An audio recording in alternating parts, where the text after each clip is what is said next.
Hi friends, இன்றைக்கி காலையில் நம்ம வீட்டில் பசங்களுக்கு ஆனியன் ஊத்தாப்பம் ஊற்றி கொடுக்கலாம் அப்படின்னு சொல்லிட்டு நம்ம வீட்டில் செஞ்சுருக்கோம். அது எப்படி செய்கிறதுன்னு பார்க்கலாம். ஃபஸ்ட்டு எப்போவுமே ஆனியன் ஊத்தாப்பம் ஊற்றுறதுக்கு நீங்கள் ஆனியனை குட்டி குட்டியாக கட் பண்ணி போடாதீங்க. ஏன்னு வச்சுக்கோங்களேன், இந்த பிள்ளைங்க என்ன பண்ணுதுங்க, அதெல்லாம் பொறுக்கி வெளியே வச்சுட்டு வெறும் தோசையை தான் திங்குதுங்க. அதுக்காக நம்ம என்ன பண்ணணுன்னா, இந்த மாதிரி உங்கள் வீட்டில் ஸ்லைஸர் இருந்துச்சுன்னு வச்சுக்கோங்க, ஆனியன் எடுத்து நல்லா இதை ஸ்லைஸ் பண்ணிக்கோங்க. ஸ்லைஸ் பண்ணி வச்சிட்டிங்கன்னு வச்சுக்கோங்க, இந்த மாதிரி துருவின மாதிரி வந்துடும். துருவின மாதிரி வந்துச்சுன்னு வச்சுக்கோங்களேன், நீங்கள் மாவில் போடும்போது நல்ல மெதுவாகவும் இருக்கும், நல்லா இந்த பிள்ளைங்க எடுத்து வைக்காமையும் சாப்பிட்ருவாங்க. அதனால் நீங்கள் இந்த மாதிரி எப்போவுமே ஆனியன் ஊத்தாப்பம் பண்ணும்போது இது மாதிரி துருவி வச்சுக்கோங்க, அதுதான் ரொம்ப நல்லது.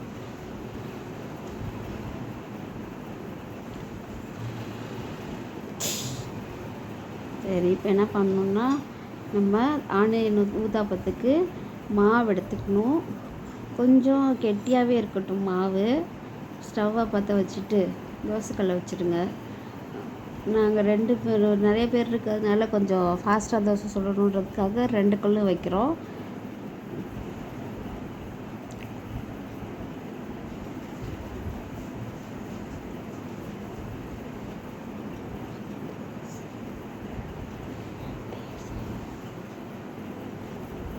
தோசைக்கல் நல்லா சுடாகட்டும். கொஞ்சம் காஞ்சோடனே காஞ்சிடுச்சான்னு பாருங்கள். பார்த்துட்டு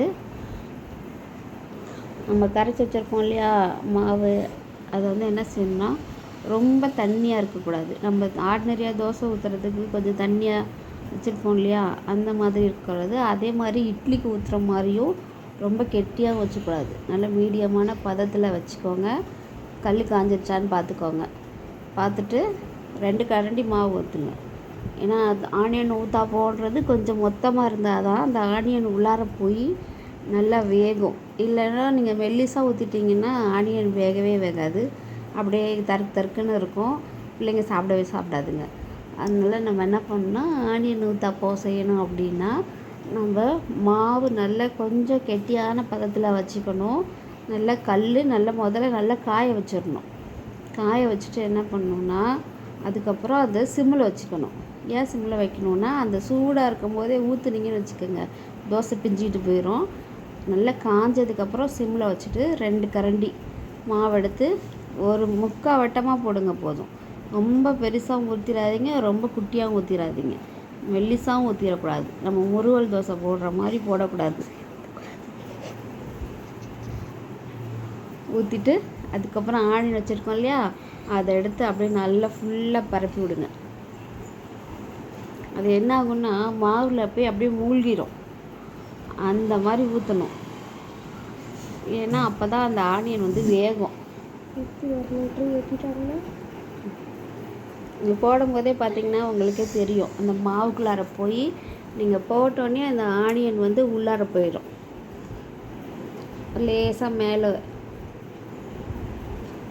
நான் 2 கல் வச்சுருக்கேன். 2 கல்லையும் ஒரே ஆனியன் ஊத்தாப்பம் தான் போட போகிறோம். அதனால் இன்னொரு கல்லையும் மாவு ஊற்றி ஆனியன் போடுறேன்.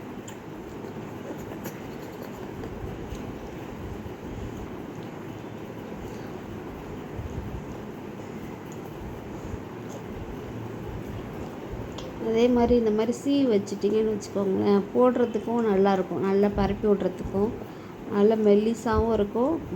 போட்டோன்னே மாவுக்குள்ளார நல்லா புதையும்.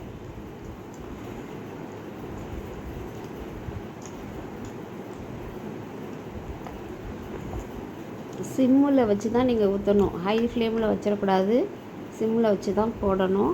அதுக்கப்புறம் உங்களுக்கு பிள்ளைங்களுக்கு பிடிக்கும் அப்படின்னா நெய் ஊற்றிக்கோங்க. நெய்னா நிறைய ஊற்றக்கூடாது, சும்மா ஒரு 1/4 ஸ்பூன் எடுத்து சுற்றி ஊற்றிட்டு மேலால் லேசாக ஊற்றி விடுங்க. எதுக்காகன்னா, அந்த ஆனியன் நல்லா கிறிஸ்பி ஆகிறதுக்காக தான் அந்த நெய் ஊற்றுறோம். மற்றபடி நீங்கள் நார்மலாக எண்ணெயை ஊற்றிக்கலாம். நெய் ஊற்றிட்டு அதுக்கப்புறமா ஒரு ஸ்பூன் நம்ம வீட்டில் எப்போதும் பயன்படுத்துகிற எண்ணெய், நாங்கள் தேங்காய் எண்ணெய் தான் யூஸ் பண்ணுவோம், அதனால் தேங்காய் எண்ணெய் ஊற்றிக்கலாம். இல்லை நீங்கள் ரீஃபைண்ட் ஆயில் தான் ஊற்றுவீங்கன்னா அதை கூட ஊற்றிக்கலாம். எது வேணாலும் ஊற்றலாம். நெய் அந்த டேஸ்ட் நல்லாயிருக்கும். ஆனியன் ஊத்தாப்பம் செய்யும்போது நெய் போட்டால் டேஸ்ட் நல்லாயிருக்கும். அதுக்காக தான் நம்ம இந்த நெய் கொஞ்சம் ஆனால் கொஞ்சமாக போடுங்க, நிறையா போட்டுறாதீங்க. தோசையை சுட்டுறது.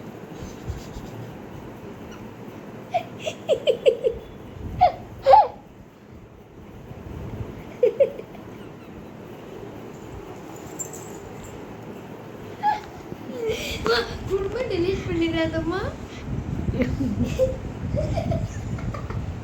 பார்த்தீங்களா, ஆனியன் வந்து தோசை மாவுக்குள்ள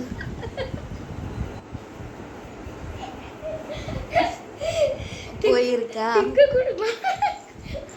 நல்லா தோசை மாவுக்குள்ள இப்படி போனதுக்கப்புறம் என்ன பண்ணணும், இப்போ வந்து ஃப்ளேமை வந்து இங்கே ஜாஸ்தியாக வச்சுக்கணும். ஏன்னா அது வந்து ஆனியன் ஊற்றப்போ வந்து எப்போவுமே கொஞ்சம் வேகமாக வச்சிங்கன்னா தான் அது அந்த வேகும் போது நல்லா அந்த உள்ளே இருக்கிற ஆனியன் வந்து மொறுன்னு வரும். மெல்லிசான ஃப்ளேமில் வச்சிங்கன்னா கொஞ்சம் மதன்னு இருக்கும்.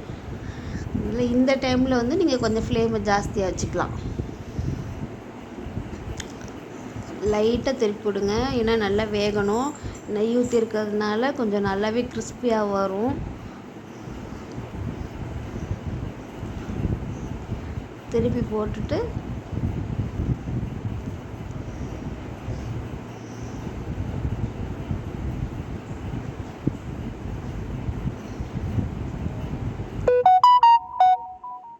அவ்வளோதான். நல்லா திருப்பி போட்டுட்டு லேசாக கரண்டியை வச்சு அப்படி மேலே இது பண்ணி விடுங்க. எதுக்காகன்னா நம்ம ஆனியன் வந்து கரண்டியோட அந்த தோசையோட இதாகணும் அப்படின்றதுக்காக தான். இந்த டைமில் பாருங்கள், ஃப்ளேம் நாங்கள் கொஞ்சம் கூட தான் வச்சுருப்போம். ஏன்னா அப்போ தான் நல்லா வேகும் அப்படின்றதுக்காக.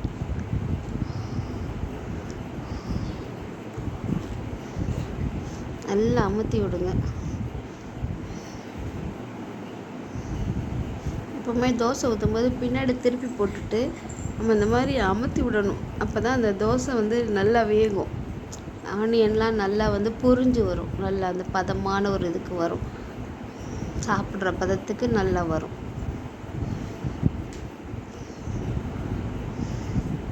இப்போ நீங்கள் ஹை ஃப்ளேம்லேயே வச்சுக்கலாம்.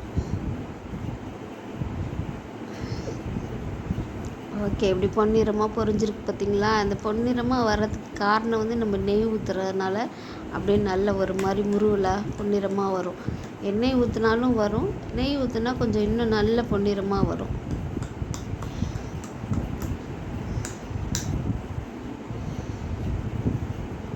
பார்த்தீங்களா, அந்த ஆனியன் பாருங்கள் நல்லா கொஞ்சம் பொரிஞ்சு நல்லா அழகாக வந்திருக்கு.